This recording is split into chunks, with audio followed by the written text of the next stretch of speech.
आप देख रहे हैं केकेडी न्यूज।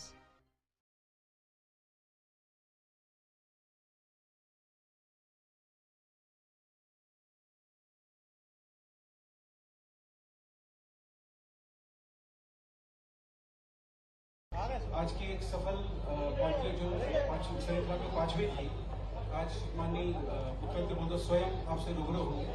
माननीय मुख्यमंत्री महोदय से मैं निवेदन करूंगा कि मीडिया को आज के बारे में थोड़ा संक्षिप्त में मीडिया को ब्रीफ करने का प्रश्न।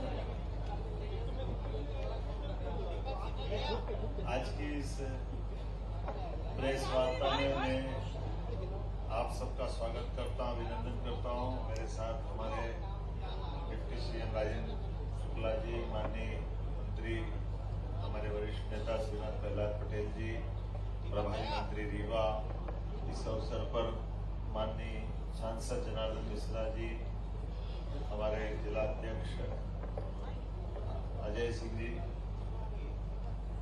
रीजनल इंडस्ट्री कॉन्क्लेव रीवा के अंदर आज जैसे कि उम्मीद थी, मुझे इस बात का संतोष है कि जिस प्रकार से माहौल बना रीवा में, पहली बार रीजनल इंडस्ट्री कॉन्क्लेव करने का मौका मिला, जिसके माध्यम से हमारे रीवा अंचल में, रीवा, सीधी, सिंगरौली, पूरे संभाग सतना औद्योगिक क्रांति की दिशा में ये बहुत बड़ा कदम था और इसका रिस्पांस भी क्षेत्र से उतना ही अच्छा आया।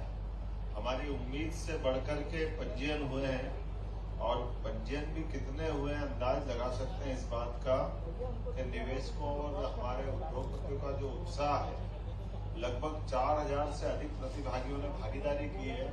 हमारा सभागार छोटा पड़ गया।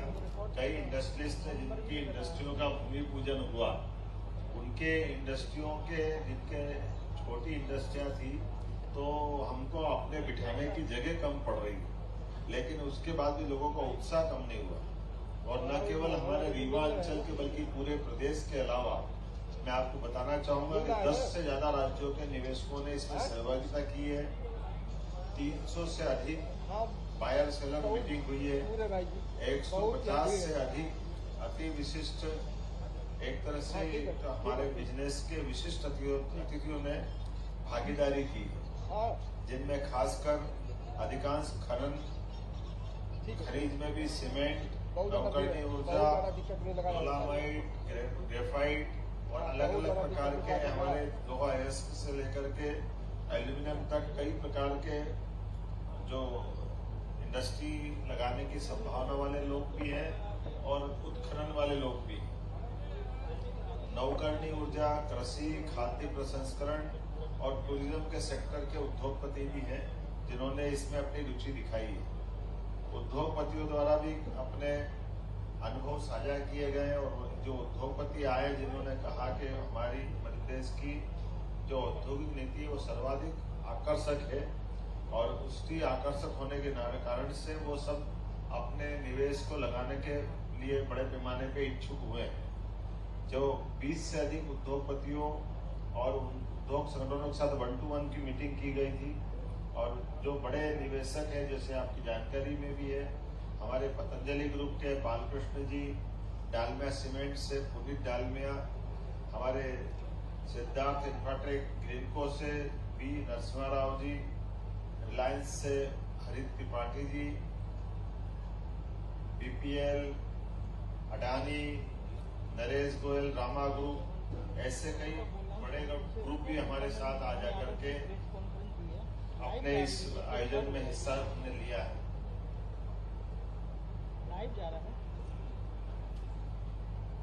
उद्योगपतियों में भी खास करके जिन्होंने अपनी घोषणा की है, पतंजलि ग्रुप के एमडी बालकृष्ण जी ने प्रदेश में और रीवा में खासकर अपने निवेश की इच्छा जताई है। 1000 करोड़ से ऊपर के निवेश के उन्हें फूड इंडस्ट्री की यहाँ अपनी घोषणा की है। साथ ही साथ उन्होंने कहा कि ये फूड इंडस्ट्री न केवल हमारे लिए इंडस्ट्री का रूप में काम करेगी, बल्कि बड़े पैमाने पे कृषि के कृषकों के लिए, जो हमारी फसल के चक्रीय क्रम में लोग अपनी फसल से ज्यादा आय निकाले, इस दिशा में काम करेंगे। और साथ ही साथ उन्होंने जो 2 दिन पहले उज्जैन के लिए समस्त में साधु संतों को निर्माण की हमने जो भूमि देने की बात कही है, उस भूमि में भी उन्होंने कहा मैं वेलनेस सेंटर वहाँ डाल करके भी अपना आयुर्वेद का उसका एक बड़ा सेंटर बनाएंगे। मुझे इस बात की प्रसन्नता है कि डालमिया ग्रुप के पुनीत डालमिया ने भी 4 million ton clinker cement factory की घोषणा की है, जिसमें लगभग 3000 करोड़ से ज्यादा का निवेश होगा। और उन्होंने कहा कि ये जो हमारा निवेश यहाँ होने वाला है, ये प्लांट दुनिया का अद्वितीय आकर्षक होगा, जिसमें 100% अक्षय ऊर्जा का उपयोग करने का उन्होंने प्लान बनाया है। इसी के साथ साथ रामा ग्रुप के नरेश गोयल जी द्वारा फर्नीचर सेक्टर में सतना के अंदर 500 करोड़ का निवेश का प्रस्ताव दिया है। सूक्ष्म लघु एवं मध्यम उद्योग अर्थात MSME और स्टार्टअप, माइनिंग, पर्यटन, कुटीर उद्योग, इस विषय पर सेमिनार सेक्टोरल सत्र हुआ। नवकरणीय ऊर्जा के लिए राउंड टेबल चर्चा आयोजित की गई, जिसमें सोलर एनर्जी और उनके उद्योगपतियों ने इससे को बढ़ावा देने के लिए बात की है। MP औद्योगिक विकास निगम MPIDC और नगर निगम के बीच एक MOU हुआ है, ताकि हमारे बीच औद्योगिक निवेश क्षेत्र में जल की आपूर्ति हो और नगर निगम और इंडस्ट्रियल बेल्ट में परस्पर इसका आदान प्रदान किया गया। मध्य प्रदेश टूरिज्म बोर्ड और AKS यूनिवर्सिटी सतना के मध्य MOU किया गया, जिसके माध्यम से हमारे रोजगार पर विभिन्न प्रकार के कोर्स के संचालन के लिए, इंटर्नशिप के लिए और स्वरोजगार को बढ़ावा देने के लिए इसका ये अपना एक परस्पर विश्वविद्यालय की भूमिका रहेगी। रीजनल इंडस्ट्री कॉन्क्लेव रीवा में 85 इकाइयों के आशय पत्र जारी किए गए, जिसमें 146 एकड़ भूमि आवंटित की गई है, जिसमें 918 करोड़ से अधिक के पूंजी निवेश एवं 3350 से अधिक लोगों को रोजगार दिए जाएंगे। कुल मिलाकर के भूमि पूजन और लोकार्पण जो प्रदेश भर में भी हुए हैं और रीवा में भी हुए हैं, ऐसे सभी 21 से ज्यादा इकाइयों के भूमि पूजन लोकार्पण रीजनल इंडस्ट्री कॉन्क्लेव में किए गए, जिसमें अकेले रीवा में 9 इकाइयां क्षेत्रीय कार्यालय के माध्यम से आती है, जिसमें 2680 करोड़ से अधिक के निवेश के प्रस्ताव और 1830 के अधिक रोजगार होंगे, जो रोजगार परक इंडस्ट्रियों के भूमि पूजन लोकार्पण है। लेकिन आज जो इंडस्ट्री कॉन्क्लेव की गई है, इस इंडस्ट्री कॉन्क्लेव में जो प्रस्ताव आए, मुझे इस बात की प्रसन्नता है कि आमतौर पर इतने बड़े पैमाने पे प्रस्ताव आना, ये हमारी कॉन्क्लेव की सफलता बताएगी। लगभग 31,000 करोड़ से ज्यादा के निवेश के प्रस्ताव आज हमारे यहाँ इसी कॉन्क्लेव में आए हैं, जिसमें प्रमुख रूप से मैं कुछ उल्लेख करना चाहूंगा, जिसमें 14,000 से अधिक लोगों के रोजगार के अवसर सृजित होंगे और लंबे समय तक ये हमारी विकसित समृद्धि का एक तरह से परिचायक बनेंगे।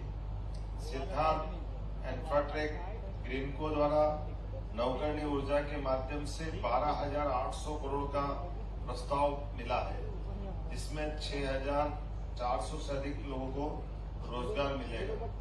ऋत्विक प्रोजेक्ट प्राइवेट लिमिटेड पन्ना का यह प्रोजेक्ट मिला, जिसमें नवकरणीय ऊर्जा के माध्यम से 4,000 करोड़ के नए प्रस्ताव प्राप्त हुए। इसमें 2,400 से ज्यादा लोगों को रोजगार मिलेगा। KJS सीमेंट, यह मेहर के अंदर लगेगा। सीमेंट प्लांट में 1,400 से 1,400 करोड़ का ये निवेश रहेगा, 200 से अधिक लोगों को रोजगार मिलेगा। पतंजलि ग्रुप ने, जैसा मैंने पहले कहा है, 1,000 करोड़ के निवेश की घोषणा की है और इसमें क्योंकि फार्मर बेस्ड इंडस्ट्री रहेगी, फूड इंडस्ट्री, तो प्रत्यक्ष तो लोगों को रोजगार मिलेगा 1,000 के आसपास, लेकिन हजारों लोगों को खेती में से अपनी अपनी फसल उत्पादन के माध्यम से उनकी आय बढ़ाने का बड़ा रूप रहेगा। फर्नीचर ग्रुप रामा द्वारा 500 करोड़ के इन्वेस्टमेंट की बात की, जो सतना में लगेगा, इसमें 100 से अधिक लोगों को रोजगार मिलेगा। सोलर नवकरणीय ऊर्जा का ये एक solar AMC service private limited Digendra Rathore ji का ये प्रोजेक्ट है नवकरणीय ऊर्जा का, जिसमें 400 करोड़ का निवेश रहेगा, 200 से अधिक लोगों को रोजगार मिलेगा। BPCL के माध्यम से पेट्रोकेमिकल्स का प्रोजेक्ट लगाने के लिए सिंगरौली का ऑफर दिया गया है, जिसमें 300 करोड़ का निवेश है और 300 से ज्यादा लोगों को रोजगार मिलेगा। मां शारदा मिनरल्स में 225 करोड़ का इन्वेस्टमेंट है और माइनिंग में इसमें लोगों को रोजगार मिलेगा। एस गोयनका ग्रुप में 200 करोड़ का निवेश है, 500 लोगों को रोजगार मिलेगा। सीमेंट, क्लिंकर, बालू पुट्टी का ये मूल रूप से इनका काम होने वाला है। शिव शक्ति कंस्ट्रक्शन कंपनी 175 करोड़ का निवेश है, 200 से ज्यादा लोगों को रोजगार मिलेगा। ये इंफ्रास्ट्रक्चर बेस्ड काम है। Sudarshan Texmo solution private limited Jabalpur में रक्षा उत्पादन के क्षेत्र में एक ड्रोन टेक्नोलॉजी का एक प्रस्ताव मिला है। 100 करोड़ का आसपास का ये प्रस्ताव है, जिसमें 50 से ज्यादा लोगों को रोजगार मिलेगा। Mehrotra Buildcon private limited Satna में खाद्य प्रसंस्करण के लिए 100 करोड़ की नई यूनिट प्रारंभ की जाएगी। इंडो बेस्ट राइस मिल का 100 करोड़ का प्रस्ताव रीवा के लिए है। Bridge craft solution private limited Rewa में मैन्युफैक्चरिंग करेंगे, इसमें लगभग 20 करोड़ का इन्वेस्टमेंट रहेगा। महान एंडरसन अडानी ग्रुप द्वारा सिंगरौली में कोल ब्लॉक का 2528 करोड़ का नया प्रस्ताव दिया गया है। जय प्रकाश पावर वेंचर्स सिंगरौली में कोल ब्लॉक का 750 करोड़ का नया प्रस्ताव दिया गया है। एनटीपीसी विंध्याचल द्वारा सिंगरौली में नवीन solar energy plant 103 crore. Messrs UltraTech cement private limited Maihar cement इकाई का 3000 करोड़ का नया प्रस्ताव। निसर्ग इस्पात का रेयर अर्थन ग्रेफाइट ब्लॉक में 1000 करोड़ का निवेश की बात कही है। ऐसे अलग अलग छोटे छोटे 2, 5, 10, 1, 4, 6 ऐसे कई प्रस्ताव तो अभी हमने इसमें गिनती में नहीं लिए, क्योंकि वो बड़ी संख्या में कुल मिलाकर के हमारे लगभग 31,000 करोड़ से ज्यादा के प्रस्ताव जो मूल रूप से आज संपन्न हुए हैं। मैं उम्मीद करता हूं कि जिस प्रकार से उद्योग विभाग, एमएसएमई, खनिज, अन्य सेक्टर में मिलकर के प्रस्ताव आए हैं, ये न केवल मध्य प्रदेश की हमारी औद्योगिक निवेश की इकाई का एक नया ताकत का रूप बन के निकलेगी, बल्कि विंध्य के क्षेत्र को अपनी एक नई पहचान बनाएगी। ये रीजनल इंडस्ट्री कॉन्क्लेव का क्रम जो हमने पहले से डिसाइड किया आज 5वें नंबर का था, और इसकी खास बात यही रही है कि पहली बार होने वाली इंडस्ट्री कॉन्क्लेव में भी जिस ढंग से रिस्पांस आया है, ये रिस्पांस बताता है कि ये बार बार की और ऐसे आने का अवसर पर दोबारा भी हम इस प्रकार से इस क्रम को जारी रखेंगे। लेकिन हमने कहा कि हर संभागीय केंद्र पर ये जब क्रम जारी रहता तो प्रदेश के अंदर भी बाकी संभागों में भी इसी प्रकार से औद्योगिक निवेश की गतिविधियों का समान रूप से संचालन किया जाता है। इसलिए आज ही यहाँ से जब हमने ये कार्यक्रम किया है, तब पीथमपुर, इंदौर, उज्जैन, धार, जबलपुर, अन्य राज्य के हिस्सों में भी समान रूप से भूमि पूजन, लोकार्पण के वहाँ के जनप्रतिनिधियों के साथ वर्चुअल रूप से जुड़ करके, यहाँ तक कि बीते महीने जब सागर में हमने इन्वेस्टर मीट की गई, तो सागर के भी जो तत्कालीन समय में की गए एमओयू के आधार पर या निवेश प्रस्ताव लिए थे, उस आधार पर उनके कामों की गति लेते हुए एक व्यक्ति ने तो कहा कि 7 दिन पहले ही वो आया था और 7 दिन में उसको सारे क्लियरेंस हुए और उन्होंने अपने निवेश के प्रस्ताव दिए और आज उन्होंने अपना भूमि पूजन भी कर लिया। ये बदलते दौर का समय है। यशस्वी प्रधानमंत्री के नेतृत्व में इसी प्रकार से लगातार आगे बढ़ने की जरूरत है। जैसा कि मैंने आज अपने वक्तव्य में घोषणा की थी, हमारे रीवा के अंदर इनलैंड कंटेनर डिपो आईसीडी की मांग की गई थी, परीक्षण उपरांत पाया गया रीवा संभाग में सिंगरौली और कटनी में आईसीडी का निर्माण सर्वाधिक उपयुक्त होगा। हमने निर्णय किया कि रीवा संभाग में उद्योगों को बढ़ावा देने और यहाँ से एक्सपोर्ट सुविधा को बहाल करने के लिए एक की जगह 2 जगह इनलैंड कंटेनर डिपो का निर्माण किया जाए। यहाँ यही नहीं, ये आईसीडी के साथ मल्टी मॉडल लॉजिस्टिक पार्क का निर्माण भी किया जाएगा। आज ही हमने यहाँ रीवा संभाग के सिंगरौली, सीधी, मऊगंज, मेहर जिले में एमएसएमई विभाग के औद्योगिक क्षेत्रहीन, जहाँ औद्योगिक क्षेत्र नहीं है, में नवीन औद्योगिक क्षेत्र बनाने की घोषणा की गई है। जिला रीवा और सतना में वर्तमान स्थापित औद्योगिक क्षेत्र के अलावा नवीन औद्योगिक क्षेत्र रीवा और सतना में भी किए जाएंगे। औद्योगिक क्षेत्र उद्योग द्वीप बेढंग में जल आपूर्ति हेतु 84 लाख की लागत से नवीन योजना का क्रियान्वयन किया जाएगा। विंध्य क्षेत्र में टूरिज्म की अर्थात पर्यटन की अपार संभावना है।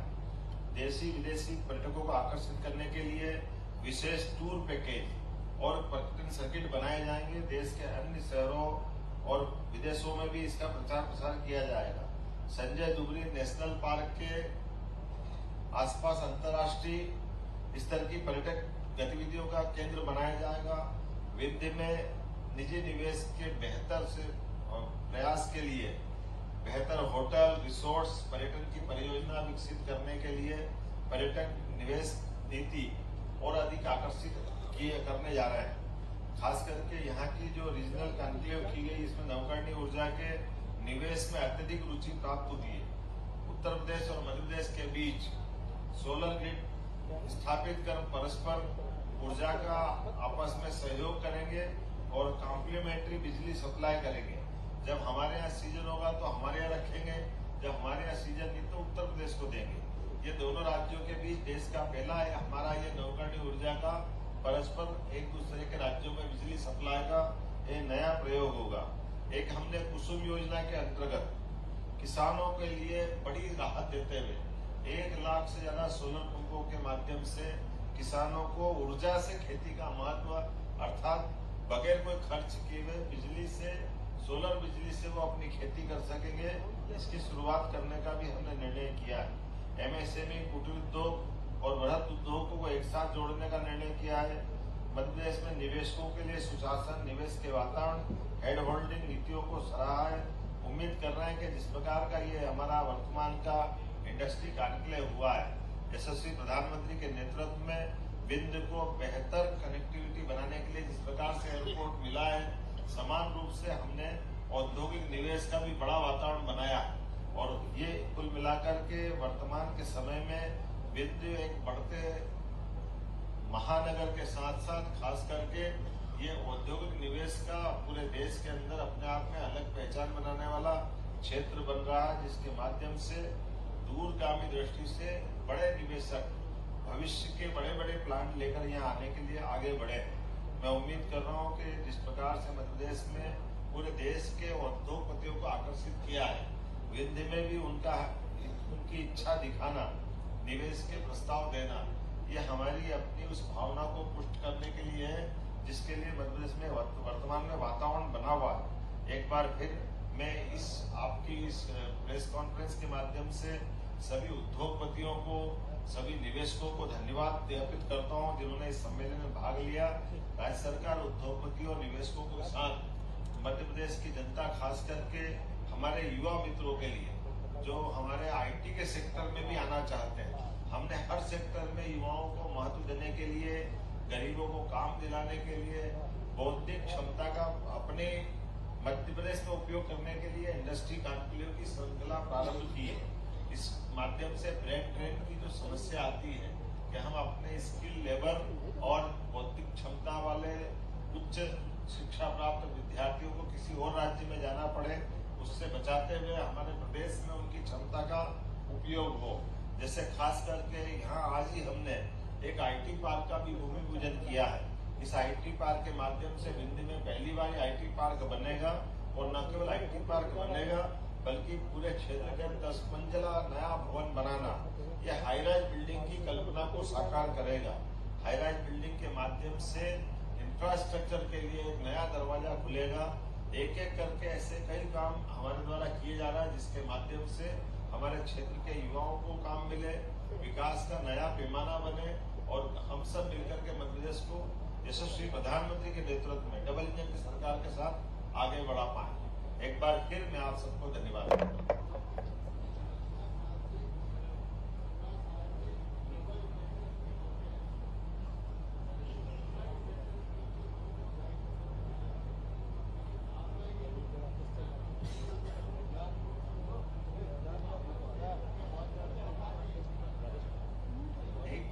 हमने तो 31,000 करोड़ के निवेश यही लिए एक ही दिन में आज, और ये मान के चलो कि लगातार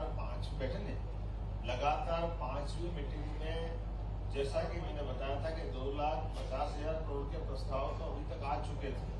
अगर ये 31,000 जोड़ते हैं तो लगभग 2,80,000 करोड़ से ऊपर के निवेश हमको अभी तक मिले, और ये निवेश के प्रस्ताव रुक नहीं रहे। इसके बाद अभी नर्मदापुरम, फिर शहडोल, ये क्रम लगातार जारी रखते हुए फिर भोपाल में हम अपने ग्लोबल इंडस्ट्री कॉन्क्लेव भी करने वाले हैं।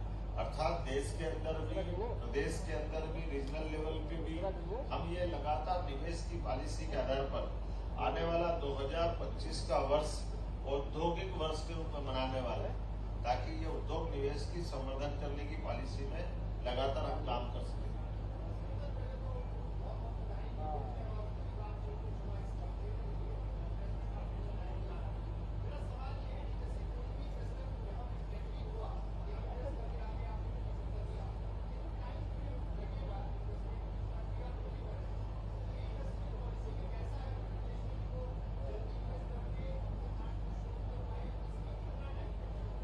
जैसे एक दो तरह की बातें हैं।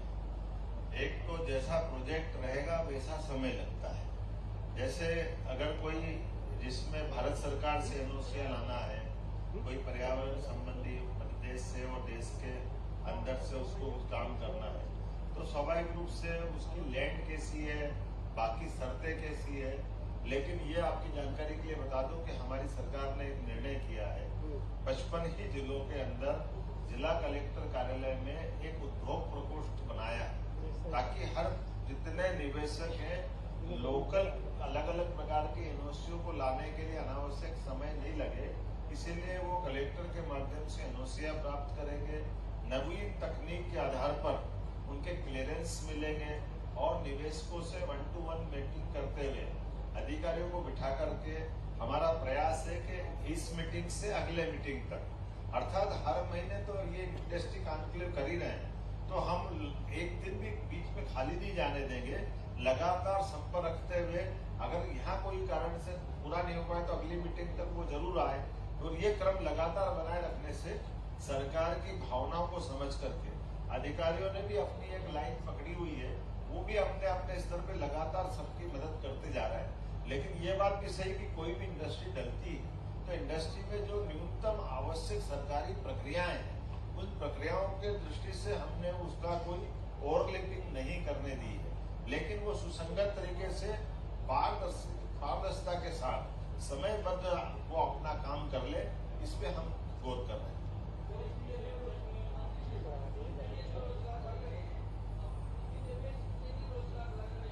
एक तो लाइट बहुत आ रही है, मेरे को आपका थोड़ा चेहरा करना चाहिए। चलिए कोई बात नहीं, मेरा निवेदन है आज अपन ने काफी बात कर ली। बहुत बहुत धन्यवाद।